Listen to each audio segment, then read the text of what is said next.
संस्कृताय स्टूडेंट्स, आज मैं आपको लृट लकार अर्थात भविष्य काल के धातुओं का वाक्य अनुवाद कैसे बनाएंगे ये मैं आपको बताऊंगी। संस्कृत में अनुवाद कैसे बनाते हैं तो इसमें ये चीज़ें आपको ध्यान देनी है। जैसे सा तौते या नाम कोई हो, राम हो, बालक और सीता हो या बालक वगैरह ऐसे भी शब्द हों तो वहाँ पे प्रथम पुरुष धातु का लगेगा।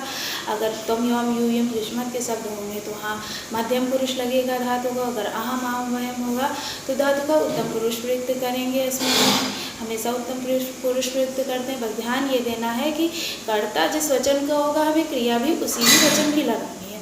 इस हिसाब से आइए देखते हैं अनुवाद कैसे बनेंगे। तो वह पढ़ेगा कि वह की संस्कृत होगी सा पढ़ेगा, अर्थात पढ़ेगा है, इसलिए वाक्य से ही आप समझ गए होंगे कि हम भविष्य काल की बात कर रहे हैं। इसलिए हम लृट लकार प्रथम पुरुष एक वचन की धातु का प्रयोग करके करेंगे।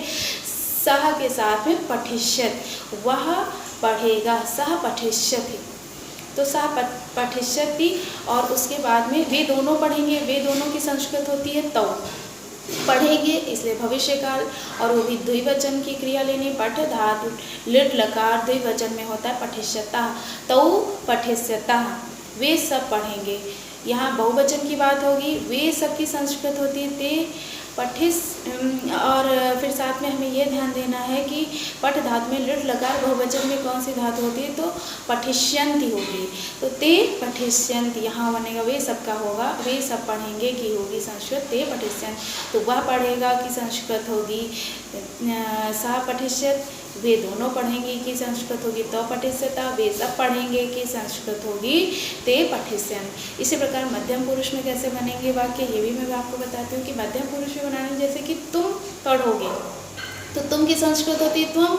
इसी प्रकार से पढ़ोगे क्योंकि भविष्य काल की बात कर रहे हैं, इसीलिए हम तुरंत ही मध्यम पुरुष एक वचन मध्यम पुरुष की धातु में मध्यम पुरुष में जाएंगे, लिट लकार मध्यम पुरुष में। और फिर हमें ये ध्यान देना है कि कर्ता सिर्फ एक है, इसीलिए क्रिया भी एक वचन की ही लगेगी। मध्यम पुरुष एक वचन में होता है पठिष्यसि, इसीलिए तुम पठिष्यसि, तुम दोनों पढ़ोगे, ये द्विवचन का वाक्य है, इसी तुम दोनों द्विवचन में आता है। तो युवाम होगा इसकी, तुम दोनों की संस्कृत होती है युवाम।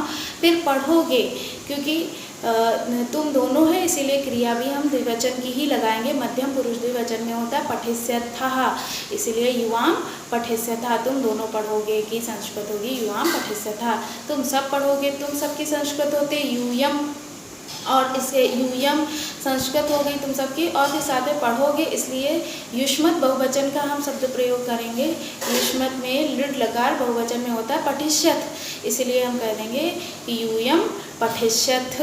आप आगे अस्मद में अगर देखें और उत्तम पुरुष की धातु हो तो कैसे बनाएंगे वाक्य, जैसे कि मैं पढ़ूंगा कि जैसे मैं पढ़ूंगा कि मैं में होगा अहम पढ़ूंगा, मैं पढ़ूंगा तो भविष्य का है, इसीलिए लिट लकार उत्तम पुरुष एक वचन पठ धातु में होगा पठिष्याम, अहम पठिष्यामि।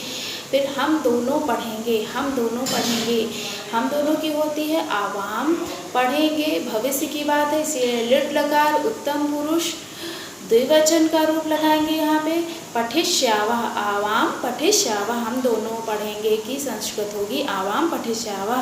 फिर होगा हम सब पढ़ेंगे, हम सब की संस्कृत होती है वयम।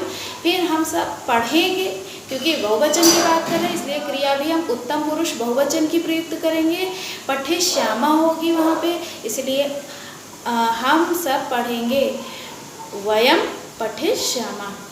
इस प्रकार से मैं पढ़ूंगा हम पठिष्यामि, हम दोनों पढ़ेंगे आवाम पठिष्यावः, हम सब पढ़ेंगे वयम पठिष्यामः बनेगा। ऐसे ही यदि हम इसमें अभी हमने बहुत ही साधारण रूप से बताया, सिर्फ कर्ता और क्रिया के हिसाब से बताया। अगर मैं इसी में भविष्य सूचक वाक्य बनाने में हम अगर कारक का प्रयोग कर देते हैं तो क्या होगा कि मोहन पुस्तक से पढ़ेगा, मोहन पुस्तक से पढ़ेगा, तो मोहन की संस्कृत मोहना, क्योंकि मोहन अकेला है एक वचन में है इसीलिए इसकी संस्कृत हो जाएगी मोहना, रामा के जैसे ही रूप चलेंगे। फिर पुस्तक से पढ़ेगा, पुस्तक से में तृतीया विभक्ति एक वचन है क्योंकि पुस्तक कर्ता से दूर नहीं हो रही है, इसलिए तृतीया लगेगी, पंचमी नहीं लगेगी। और यहाँ पे हो जाएगा पुस्तकेन, मोहना पुस्तकेन पढ़ेगा, जैसे कि एक वचन का है, प्रथम पुरुष एक वचन की धातु भी यहाँ लग जाएगी। उसी प्रकार से मोहन अकेला है, इसलिए क्रिया भी प्रथम पुरुष एक वचन की लगेगी, पठिष्यति, मोहनः पुस्तकेन पठिष्यति। और इसी प्रकार से अगर और भी वाक्य ले लें,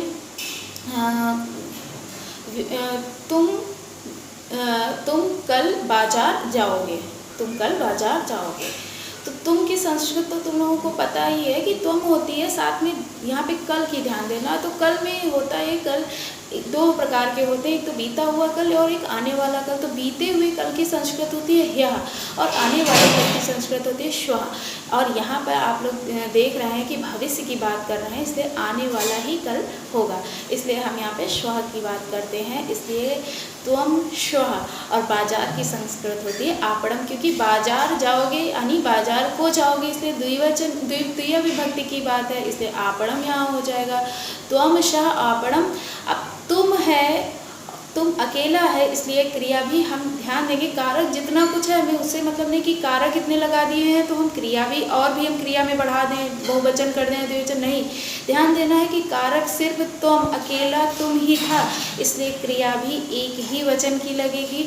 और साथ में ये भी ध्यान देना है इसके कि क्रिया एक वचन की लगेगी, वो भी मध्यम पुरुष की लगेगी, क्योंकि तुम बात कर रहे हैं, तुम युष्मत का शब्द है, इसीलिए त्वम श्वः आपणम। और जाओगे, जैसे मैंने पठ धातु में आप लोगों को बताया था कि पठिष्य से होगा, वैसे यहाँ गम धातु में गमिष्य से हो जाएगा। इस प्रकार से हो जाएगा त्वम श्वः आपणम गमिष्यसि। और इसी प्रकार से अगर हम और भी लें कि हम सब गेंद से खेलेंगे, हम सब गेंद से खेलेंगे, तो हम सब की संस्कृत होती है वयम। गेंद से खेलेंगे, गेंद कर्ता से दूर नहीं होगी, दूर पास में ही बार बार आएगी, इसलिए हम इसमें भी तृतीया विभक्ति का प्रयोग करते हैं।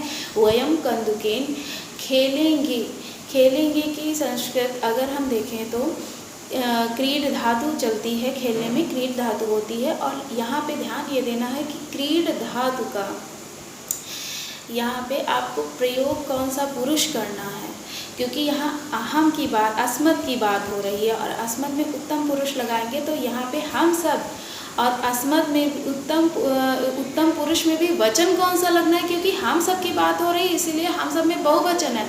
तो यहाँ पे उत्तम पुरुष बहुवचन में क्रीड धातु में देखना है कि क्या होगा।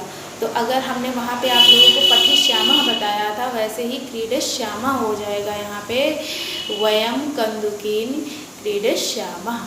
तो इस प्रकार से जैसे कर्ता होंगे उसी प्रकार से हम कर्ता लगा के कर्ता, और कर्ता पहचानने के लिए मैंने आप लोगों को क्लास में बताया ही था कि चिन्ह कर्ता कारक के होते हैं, उसी हिसाब जैसे कर्ता मतलब कि कारक के चिन्ह होते हैं, वही कारक के चिन्ह जैसे कि प्रथमा कर्ता ने द्वितीय कर्म को तृतीया करण से के द्वारा आदि मैंने जो बताए थे, उन्हीं के आधार पर जैसे कि कर्ता बदलना, पंचमी विभक्ति है तो पंचमी विभक्ति का प्रयोग कर दिया शब्द में अगर दूर होने में आ रहा है। संबंध की बात है तो षष्ठी का मतलब काकी के आए ऐसे संबंध में आए तो षष्ठी की बात कर देते, तो वो कारक हम तो बीच में लगा देंगे, लेकिन हमें ये ध्यान देना है कि कारक से कोई क्रिया का यहाँ पे बदलाव नहीं, क्रिया कर्ता के ही हिसाब से बदलेगी। यदि कर्ता एक है तो हमें क्रिया एक वचन की ही लगानी, कर्ता दो होंगे तो क्रिया द्विवचन की लगेगी, कर्ता बहुत सारे होंगे, 3 या 3 से अधिक होंगे तो बहुवचन की लगेगी। बीच में आप कारक देखिए कि कारक का प्रयोग कैसे किया गया है, कारक के प्रयोग में कोई गलती नहीं होनी चाहिए। जैसे कि अगर तृतीया वचन का है तो वहाँ तृतीया, और साथ में ये भी ध्यान देना है कि अकारांत के रूप अलग चलते हैं, इकारांत के अलग चलते हैं, उकारांत के अलग रूप चलते हैं, तो वो रूप के हिसाब से सबके हम राम के जैसे ही नहीं बना सकते। हरि के रूप अलग होंगे, इकारांत है तो हम हरि के हम अलग बनाएंगे। तो ये इन चीज़ों का हमें ध्यान देना है कि एक ही जैसे रूप नहीं बनेंगे, इसीलिए कुछ रूप शब्द रूप और धातु रूप याद होंगे तो हमें अनुवाद बनाना और भी आसान हो जाएगा। लेकिन नियम यही चलते रहेंगे, जैसे कि शुरुआत में मैंने सबसे साधारण नियम आप लोगों को बताया, नियम ऐसे ही फॉलो होते रहेंगे। Okay, thank you class.